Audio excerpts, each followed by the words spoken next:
ইসাপুরী দরবার শরীফে গাউসে মোকাররম শাহ সুফি আব্দুস সালাম ইসাপুরীর শাহজাদা শাহ সুফি হজরত মাওলানা সৈয়দ আতাউর রহমান ইসাপুরী রহমতুল্লাহি আলাই এর পঞ্চম বেসাল বার্ষিকী স্মরণে শানে বেলায়েত কনফারেন্স ও ওরসে বেসাল শরীফ বিভিন্ন কর্মসূচির মধ্য দিয়ে সম্পন্ন হয়েছে।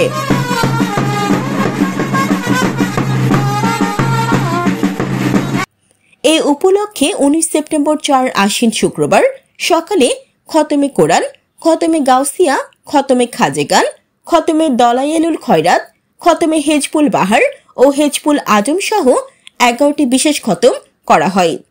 9:30টায় ইসাপুরী দরবার শরীফ প্রাঙ্গণে ফ্রি মেডিকেল ক্যাম্পে চক্ষু, মেডিসিন, শিশু, গাইনি সহ বিশেষজ্ঞ চিকিৎসক দ্বারা বিভিন্ন রোগের সম্পূর্ণ বিনামূল্যে চিকিৎসা করা হয়।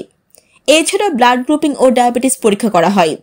ফ্রি মেডিকেল ক্যাম্পিং উদ্বোধন করেন খানদানে গাউসুল আজম শাহ সুফি শাহজাদা রিমন মাইজ ভান্ডারী। বিকেলে হামদ নাথ কেরাত প্রতিযোগিতা শেষে বাদে আসর পুরস্কার বিতরণ করা হয়।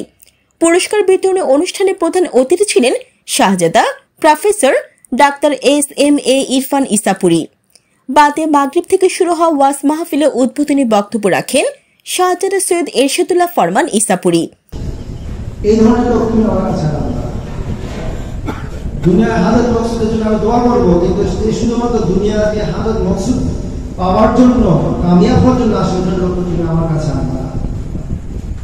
কেউ যে আল্লাহ রসুল পেতে চায় আমার কাছে। এতে প্রধান বক্তা ছিলেন মাওলানা সাইফুর রহমান ফারুকী। মাওলানা শামসুল আলম হেলালির সঞ্চালনায় বিশেষ অতিথির বক্তব্য রাখেন অধ্যাপক ফরিদউদ্দিন আক্তার। হযরত আব্দুস সালাম ইসাপুরী রাহমাতুল্লাহ অসাধারণ এক স্কলার ছিলেন, ইসলামিক চিন্তাবিদ ছিলেন। মিলাদ কিয়াম শেষে আখিরে মোনাজাতে সাজ্জাদ আনশিন সৈয়দ আমানুল্লাহ আহসান ইসাপুরী দেশের আশিকে রসুলদের মধ্যে শান্তি, সম্প্রীতি ও মুসলিম উম্মাহ বিশেষ করে ফিলিস্তিনিদের জন্য রব্বুল আলামিনের নিকট সাহায্য প্রার্থনা করেন। রওজা শরীফে বিশেষ দোয়া পরিচালনা করেন শাহজাদা একরামুল্লাহ ইমরান শাহ ইসাপুরী। রাতের সীমা মাহফিলের মধ্য দিয়ে সকল কর্মসূচি সমাপ্ত হয়।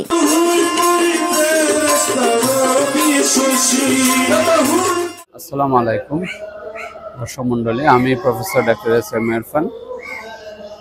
আজকে আমাদের চট্টগ্রামের ফটিকছড়ির নানুপুরে মৌলানা আতাউর রহমান ইসাপুরী মজ্জাদিল্লাহ আলীর বেসাল শরীফ ওরস শরীফ উপলক্ষে আমরা এখানে ব্যাপক কর্মসূচির আয়োজন করেছি।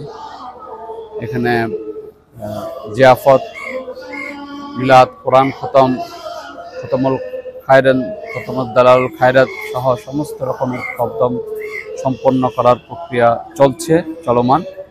এর সাথে সমাজসেবামূলক অনেকগুলো কার্যক্রম চলছে। তার মধ্যে একটা চক্ষু শিবির চলছে, যেখানে ফ্রি চোখের চিকিৎসা দেওয়া হচ্ছে এখানকার সাধারণ মানুষদের, এবং তাদের চোখের অপারেশনের জন্য তাদেরকে সিলেক্ট করা হচ্ছে। যারা অপারেশনের জন্য সিলেক্ট হবে তাদেরকে পরবর্তীকালে অপারেশন করা হবে। দ্বিতীয় একটি কার্যক্রম হচ্ছে ফ্রি মেডিকেল ক্যাম্প, যেখানে তাদের ব্লাড গ্রুপ করা হচ্ছে, তাদের general body check up, blood pressure ইত্যাদি চেক আপ করা হচ্ছে, প্রাথমিক অসুখ বিসুখের চিকিৎসা দেওয়া হচ্ছে এবং পরবর্তী চিকিৎসার জন্য তাদেরকে অ্যাডভাইস দেওয়া হচ্ছে। তো সুতরাং আমাদের এই প্রক্রিয়ায় মহৎ একটি কার্যক্রম ব্যাপকভাবে জনগণের জন্য করা হচ্ছে। আপনারা আমাদের সমস্ত কার্যক্রম যাতে সফল হয় সেজন্য দোয়া করবেন, এবং আপনাদের সবাইকে আমাদের এই মুহূর্তে অনুষ্ঠানে দাওয়াত দিচ্ছি, আমন্ত্রণ জানাচ্ছি। আসসালামু আলাইকুম ওয়া রাহমাতুল্লাহি ওয়া বারাকাতুহু।